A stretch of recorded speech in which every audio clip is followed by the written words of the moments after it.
Students, so today we will discuss chapter number 4, climate exercises. What we will discuss in this chapter, exercises of chapter number 4, climate. If you want the detailed explanation of this chapter, you can access the detailed video from this particular playlist only. Okay,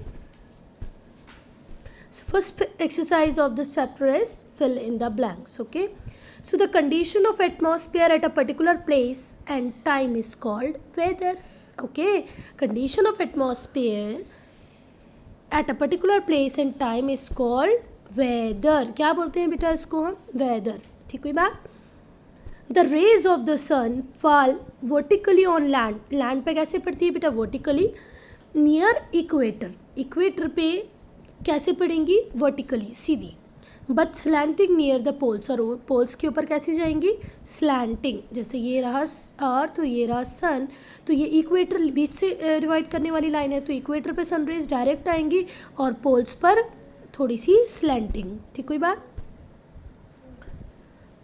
the heat zone which the equator lies is torrid zone. Equator कहाँ पे आता है? Torrid zone में. The heat zone farthest from equator, equator से सबसे दूर कौन सा हीट जोन है? तो वो है frigid zone. The heat zone which enjoys a mild climate is temperate zone, जहाँ पर ना तो बहुत ज़्यादा गर्मी होती है टॉरेंट में, सबसे ज़्यादा ठंडी होती है फ्रेजेट में, और माइल्ड कहाँ पर मिल जाएगा? टेम्परेट में. ठीक है. The amount of water vapour in the air is known as humidity. What is humidity? The amount of water vapor in the air. As we go up on the mountain it becomes cooler. आप mountain पे जाते हैं ना, ऊटी मनाली, क्यों जाते हैं? क्योंकि mountains पे क्या होती है? थोड़ा सा ठंड होता है, प्लीजेंट क्लाइमेट होता है ना. Yes. Next exercise is true और false. True and false. Okay. So first, climate changes day to day. बिल्कुल गलत. क्लाइमेट तो बहुत लॉन्ग पीरियड में चेंज होता है, weather day to day basis पे चेंज होता है. ठीक है. The air in desert has low humidity. Very right. Air में ह्यूमिडिटी बहुत कम होती है डेजर्ट एरिया में. क्यों? क्योंकि ह्यूमिडिटी के लिए क्या चाहिए? बहुत सारे अमाउंट में वाटर. वाटर डेजर्ट में होता ही नहीं है. During the summer month days are longer near the equator than far away. Very right. सही बात है. इक्वेटर के पास 3 इक्वल होता है. Most places in the temperate zone have mild climate. Temperate zone में ऑब्वियसली बात है माइल्ड क्लाइमेट होगा. हॉट इक्वेटर में, कोल्ड फ्रेजेट जोन में, और टेम्परेट जोन में mild climate. The climate near equator is hot and wet. Very true. गर्म इतना ज़्यादा होता है कि ओशन वाटर बॉडी, ओशन से और सारी वाटर बॉडी से पानी ऊपर की तरफ जाता है एवापोरेट होके, और रोज क्या कर देता है वहाँ पर? बारिश. वेट. इसीलिए हम उसको क्या बोलते हैं? Hot and wet. Multiple choice question. क्या? Multiple choice questions. Yes. The climate of a place is affected by distance from the equator. Yes. Humidity, height above sea level. It means इसका answer होगा all of these.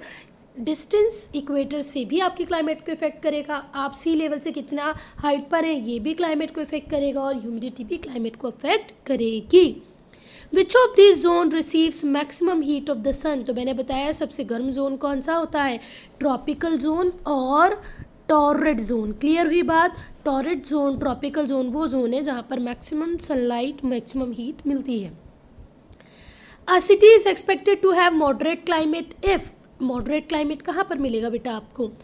Near the sea. अगर आप सी के पास में अगर आपकी city है तो आपको क्लाइमेट कैसा मिलेगा? Moderate. If the latitude of a place is 30 degree north, 30 degree north latitude है किसी जगह का, तो वो कहाँ पर होगा? क्योंकि यहाँ नॉर्थ लिखा है तो वो नॉर्थ टेम्परेट जोन में होगा. ठीक हुई बात? चलिए. A city lie on equator. It is located on the plain far away from the. A city lie on equator. It is located on the plain far away from the coast. Its climate is expected hot throughout the year. Hot ही होगा बेटा. थोड़ा बहुत अगर वो सी के पास में होता तो मॉडरेट हो जाता, पर ये तो सी से भी बहुत ज़्यादा दूर है ना. तो कैसा क्लाइमेट होगा? Hot throughout the year. I hope this much is very clear. If not, do right in comment section. Okay.